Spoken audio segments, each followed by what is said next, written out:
A história da Virgem Maria atravessa séculos e culturas, cercada de devoção e mistério. Mas quem foi de fato essa jovem escolhida para ser a mãe do Salvador? Muito além das imagens que se repetem em pinturas e orações, Maria carrega uma narrativa marcada por fé, coragem e entrega. Seu nome, de raiz hebraica, remete a Miriam, termo que alguns associam ao mar, símbolo de mansidão, renovação e pureza. Essa ligação transmite a ideia de que Maria, em sua simplicidade, refletia grandeza espiritual. Chamá-la de Virgem Maria não se limita a um título. É reconhecer nela um modelo de obediência e confiança. A cena mais marcante de sua juventude ocorreu em Nazaré. O anjo Gabriel aparece e anuncia o inimaginável. Ela conceberia, pelo poder do Espírito Santo, o Filho do Altíssimo. Perplexa, Maria não entende de imediato, mas sua resposta ecoa até hoje. Eis aqui a serva do Senhor. Faça-se em mim segundo a tua palavra. Esse sim inaugura um novo capítulo na história da humanidade.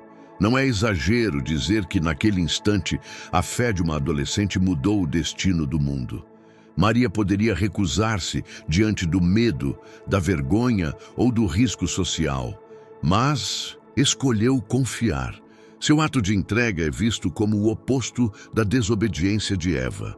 Onde a primeira mulher falhou, Maria abriu espaço para a redenção. Ainda muito jovem, provavelmente entre 13 e 15 anos, ela já carregava uma maturidade espiritual rara. Em um tempo em que as mulheres viviam à margem das decisões, Deus escolheu justamente uma jovem humilde para dar início ao cumprimento de sua promessa. Essa escolha revela não apenas a grandeza divina, mas também a forma como o céu valoriza os pequenos, os esquecidos e os improváveis. E essa confiança de Maria não terminou na anunciação. Ao longo de sua vida, cada passo foi marcado por um fio invisível que a ligava ao plano divino, até o momento mais doloroso, quando esteve diante da cruz de seu filho. A imagem de Maria aos pés da cruz é uma das mais fortes de toda a narrativa cristã. Enquanto muitos discípulos se dispersaram pelo medo, ela permaneceu firme, encarando a dor que nenhuma mãe deseja enfrentar. Ver o próprio filho crucificado. Ali, no silêncio do sofrimento, sua presença se tornou símbolo de fidelidade e amor inabalável. O Evangelho de João descreve essa cena com simplicidade, mas também com profundidade. Ele relata que junto à cruz estavam Maria, sua irmã, Maria de Cleofas e Maria Madalena. Esse detalhe mostra não apenas a coragem dessas mulheres, mas também a solidariedade que unia aquelas que seguiram Jesus até o fim. Naquele momento decisivo, Jesus olhou para sua mãe e para o discípulo amado e disse: Mulher, eis aí o teu filho. E ao discípulo: Eis aí a tua mãe. Mais do que palavras de despedida, esse gesto é interpretado como um presente à humanidade. Maria não seria apenas mãe de Jesus, mas passaria a ser reconhecida como mãe espiritual de todos os cristãos. Esse ato carrega um peso teológico enorme. Na cruz, Cristo não apenas entrega a vida pela redenção, mas também entrega sua própria mãe ao cuidado da igreja nascente. O sofrimento de Maria, predito ainda na infância de Jesus, quando Simeão disse que uma espada atravessaria sua alma, cumpria-se ali. Sua dor não foi apenas de mãe, mas de participante no mistério da salvação. Essa cena também ecoa como um sinal de esperança. Maria, conhecida como Mãe das Dores, é vista como exemplo de quem permanece firme, mesmo quando tudo parece ruir. Ela não foge do sofrimento, mas o atravessa com fé. Sua atitude inspira gerações a enfrentar as próprias dores, encontrando nelas não um fim, mas um caminho de transformação.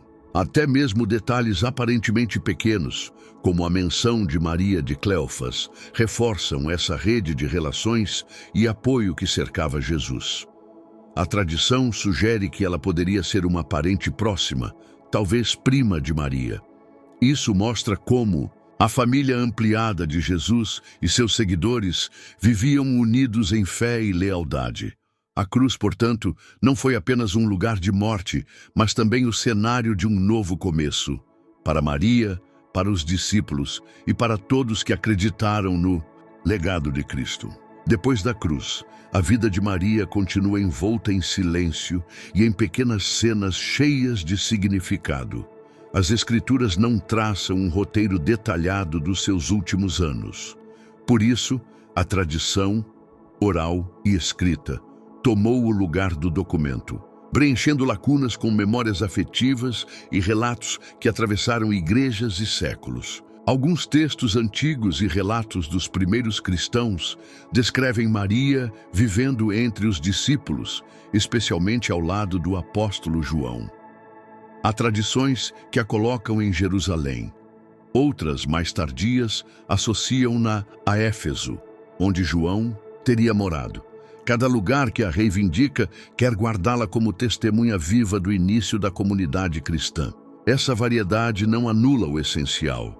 Maria permaneceu próxima àquelas primeiras vozes que propagam a mensagem de Jesus.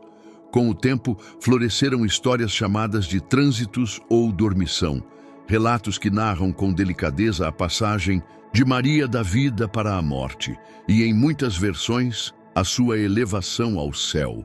Nessas narrativas, discípulos se reúnem em oração ao redor de seu leito. Anjos aparecem e um clima de paz substitui o medo. Em algumas versões, sua morte é cercada de milagres. Em outras, é uma transição serena, cheia de luz. O ponto comum é a ideia de que a despedida não é um vazio final, mas um limiar para algo maior. Para as igrejas orientais, a dormição é celebrada como um mistério de comunhão. Maria não some da história. Ela é, de algum modo, a antecipação da esperança cristã. A tradição ocidental, por sua vez, a interpretou de maneiras que chegaram, ao longo dos séculos, a formular doutrinas e festas litúrgicas. Em todos os ritos, porém, a figura de Maria se mantém como ponte entre o humano e o divino. Os estudiosos debatem as fontes, separando o que pode ser memória antiga do que é acréscimo medieval. Mas, curiosamente, essa incerteza histórica não reduziu a força simbólica da narrativa. Ao contrário, permitiu que cada comunidade lhe atribuísse cores e sentidos próprios. Para uns, um exemplo de humildade, e para outros, um sinal da promessa de ressurreição. E é justamente nesse ponto que a história muda de tom.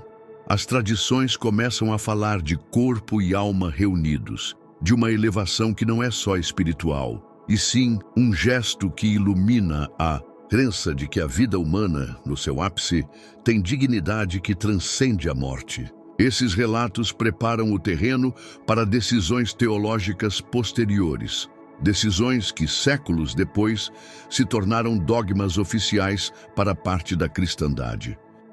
O desfecho da vida de Maria, como tantas coisas sagradas, mistura fato, memória e desejo. Para alguns, houve um fim sereno, rodeado por discípulos em oração. Para outros, a história se fez silêncio e depois esplendor. A tradição da Assunção que vê corpo e alma elevados à glória. Independentemente do detalhe que cada comunidade preserve, o que permanece inabalável é o sentido que esse fim projetou. Esperança concreta sobre a morte humana. Quando as narrativas do trânsito se espalharam, não foi por vaidade histórica, mas porque aqueles primeiros relatos tentavam dizer algo essencial. A vida que acolhe o divino transforma a própria morte em promessa. Nas versões que descrevem anjos e orações, há um instante em que o humano e o celestial se tocam sem ruído. Nas versões mais simples, há uma mulher que dorme e desperta para uma realidade que não cabe mais nas limitações do mundo terreno. Ambas as imagens convergem para uma mesma afirmação teológica e pastoral. a vida íntegra alcança sentido além da perda. Na prática das comunidades cristãs, essa convicção se traduziu em festas, em ícones e em peregrinações, sinais visíveis de um mistério interior. Para os fiéis, a dormição e a assunção são maneiras diferentes de proclamar que a morte não tem a última palavra. Maria, humana entre os humanos e portadora do mistério, tornou-se ícone dessa esperança. Seu sim inicial, repetido, em silêncio ao longo dos dias, culmina na certeza de que o amor divino reconfigura o destino humano. O preço e o fruto, como toda grande mudança de vida, essa narrativa exigiu coragem. Não apenas a coragem de Maria, mas a coragem dos que preservaram sua lembrança. Manter viva uma memória exige disciplina, oração, canto, transmissão de histórias, construção de santuários. E o fruto disso é evidente. Gerações inteiras encontraram em Maria um espelho para as próprias dores e um convite à confiança.